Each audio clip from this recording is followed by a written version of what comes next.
you bring this up, but the next thing that a friend of Ms. Gatz named Julian sidles up, and they say, I got involved when Trump decided to go down that escalator, she said. I went to high school. It was 60% black, Julian, who is white, said. And then Roots was played, and you had to wear your rings the next day. Because why? Because you're white. I'm kicking yo ass. Well, bring it, bitch. She didn't try to hide at all what this was about for her. You got a black man reach the highest office in the land. Get the fuck over it. Or like this Kaepernick shit. I want to choke that stupid white boy. He's a white boy. Oh, his daddy was black. Excuse me. I used to run a football pool, she said. I've been running it for 12 years. $20 a block, $10 a block. They'd all come to us, but I don't watch football no more. He's complaining. He's suppressed. What are you suppressed for, you rich motherfucker? This conversation was the first time I really understood how Trump inspires the feelings he does. It was baffling at first to see how conversations I had with the bikers that weekend turned to Kaepernick. And he just goes on to talk about how all they what do you think Trump's going to do for like the middle class? Or like, what about the tax cuts? And it's just all blank faces, totally missing. They're like, no, this is about Kaepernick. Yeah, this is about him disrespecting veterans and kneeling during the national anthem. Yeah, I still don't understand what Trump did to stop that. He complained to the NFL, and I guess the idea is that he terrified the NFL into not hiring him, and it's like he spared them that. I mean, at this point, he's said more about Deborah Messing than Kaepernick. He's gone way. He's by next week he'll have made twice as many public statements about Deborah Messing than Colin Kaepernick. Absolutely, and Graydon Carter's still way out ahead of any of them. Yeah, Graydon Carter's the public enemy number one. On the patio outside Harry's, a father was finishing up dinner with a son who couldn't have been more than 8 years old. That's encouraging. The man told his son to look around and remember what he saw. I brought you here so you would know what it feels like to be a man who can say what he wants. You can't do this back home. Half the bar rose up and looked around awkwardly as the loudspeakers from the Trump Unity Bridge began playing the Star-Spangled Banner. They were still standing, hats reverently removed, when the next song turned out to be the Macarena. Oh my! Did David Chase write this article? Oh my God! Shoot that paragraph into outer space. I mean, that is. Oh my God! Holy fuck! There's nothing. I mean, there's nothing that says American freedom like getting on your hog and riding the open road and then smooching every police officer you see and standing up like Pavlov's dog every time the fucking national anthem plays, following rules like with the fanatical closeness of like a kid who believes they'll go to hell if they jack off. That's fucking badass. It's so punk rock, you know? It's like so fucking badass. The coolest thing for teens right now is a fucking online university run by like an 85-year-old man. They have dope ass dangerous co-stars who are like frequently in legal trouble, like Alan Dershowitz. Yo, he's gangster. Yeah, he's gangster as shit. But he said fuck 12 in every meaning of the sentence. Parody. Allegedly. He's dead. He can't sue you. Go for it. Alan Dershowitz is still very much alive. Oh, right. Never mind. I thought we were talking about Epstein. Matt, you're following my get a celeb to tweet at you strategy. Perfect. Yeah. You learned the exploit, buddy. Nice. Oh my God. Okay, so Stefan, here is the celebrity cameo. Of course, speaking at the sparsely attended Bikers for Trump rally in front of the White House. That must be a typo. Yeah, there's 100,000 members. Fuck no, dude. John Voight. Ah, yes. Yeah. Classic Oscar-winning actor John Voight spoke. He gave a short speech. And then it goes on here. It says, the journalist here says, I approached Voight to ask him about the incident with the bicyclist. I suppose, a guy with like this sort of hippie with a sign with like a swastika crossed out that said like, say no to the Führer Trump, showed up to counter protest and that he was shut down by the wall of meat. Meat wall engage. He says, I approached Voight to ask him about the incident with the bicyclist. Are you a friend, he asked me, or an enemy? Well, I'm a reporter, I said. So you're an enemy, he said, and brushed me off. Cannot fast travel while reporters are near.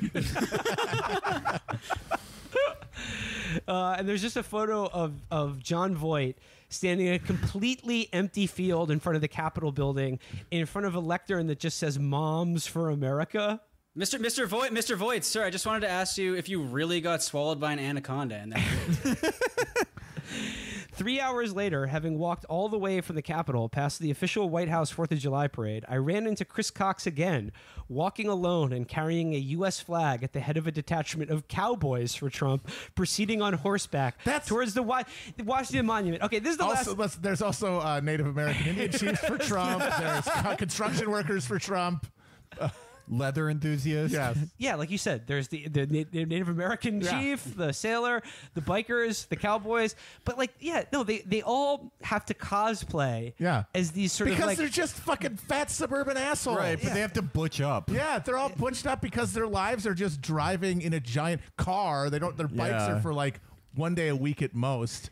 They have to they drive in their giant fucking SUVs from a job to the Chipotle to their fucking air conditioned house. That's the entirety of their lives. So that has to have some sort of masculine injection in the form of pretending to be a Butch John. But I mean, again, what comes across in this article, and it's very long. It's a very in-depth profile of these people. I recommend reading the whole thing. Like what comes across is like I mentioned earlier, whenever he tries to engage them on politics, what are like some policies that Trump has done that you support, or what do you hope that he achieves in like a second term or whatever? It's just absolute, just like a brick wall, just stony faced. They're like, you don't get it. It's just about like, we need Trump in the White House because he's one of us. He's not one of them. He stands for America. He knows America's the greatest country and he wants to bring it back. He makes TV better. And I want to see him on TV more than fucking Obama. And what they mean about that is like, I want to see the good guy on TV and I want to see the American flag and I don't want to see anyone disrespecting the American flag or police or veterans. Yeah. Like that's it. That's they just what these want people someone to smooch them all. Believe in, and they're all like not at all. These are not blue collar working class people at all. Maybe the Ms. Gatt, who said was an in-home nurse and hairdresser. Yeah, I don't know, but most of these people, these are the boat dealership owners. They're not the ultra wealthy. No, but they're certainly not blue collar or working class. And they certainly don't. These people are bosses. These people have employees, and they do not perceive their problems as being economic in any way. No, not at all. No, their problems are entirely that, they can't watch football on the TV anymore. Or that, they think that their kids are being taught the Quran in school or something like that. So, all right, this is the last paragraph I'm going to read, and I think this sums it up. A group of black Israelites got into it at one of the gates with a bunch of young men wearing Jews for Trump t-shirts, each group shouting, "You aren't Jews," back and forth. Yes. Hell yes. That's what you need to Felix to just parachute in to adjudicate this dispute. I would happily, I think both are. That's what I would say to them. I think you're both Jews, and I agree with both of you. I would support the black Israelites. So the only, that is the black Israelites own. That's you all want I to talk have about say. good television. They rule. They got it. There's a black Israelite podcast that I watch on YouTube that I really like. So he goes, each group shouting, "You are Jews," back and forth as the sodden crowd passed them by, while a constant, inescapable, deranged loop of a John Philip Sousa march played over and over on the loudspeakers. I talked briefly with a pair of Spanish tourists who said they'd come just to see the fireworks and looked bedraggled and shell-shocked. "America is so much more than I knew," one said. You bet so, and I buddy. understood the sentiment exactly. So that is the bikers for Trump, everybody, and I think it conforms exactly to the stereotype that I had in my head before I read the article. Yeah, it's always nice when you think, "Oh, I don't have to think any more than I already have." I'm 100% correct. Got it right the first time. I felt like I learned a lot. Next. And I may not necessarily agree with them, but I see their point of view. Well, there you go. The bikers for Trump, celebs for Trump, including John Voight, Wow. Robert Davi, God. Ken Wall from Wise Guys? and the guy who played Johnny Sack on The Sopranos. Of course. I think basically everyone who's still alive who was on The Sopranos. Other than Yeah. Steve Van Zandt. Yes, of course. So there we go. Stefan, I want to thank you so much for joining us. If you're not familiar with Go Off Kings or Blocked Party, I would highly recommend you checking them out. Yeah, thank you guys for having me. This was so much fun. That Our article, pleasure. I'm reading the article right now, and you're right. It's like 25,000 words long, and I want to read the entire thing. It's just incredible. It's very good. We will link to your piece in Deadspin about destroying the Jeremy Renner app. And like I said, check out Blocked Party and Go Off Kings on Twitch.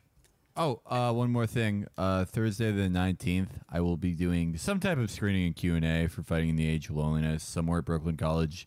I'll figure out the details. Like, maybe I forgot to read an email or something, but that's what I got so far. Okay, so Thursday, September 19th at Brooklyn College, you will be doing a screening and Q&A of Fighting in the Age of Loneliness?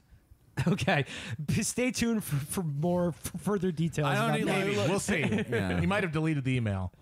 Maybe. If anyone wants to reach out to me as well, I'm going to be posting exclusively on the official Backpack Kid app from now on. All right. That's it for this episode. I want to thank Stefan Heck again, and also Jeremy Renner. Yeah. I hope you're a good sport about all this. Just keep living, brother. Yeah. Good luck to the band. I tweeted at him. I'm waiting to hear back. So fingers crossed.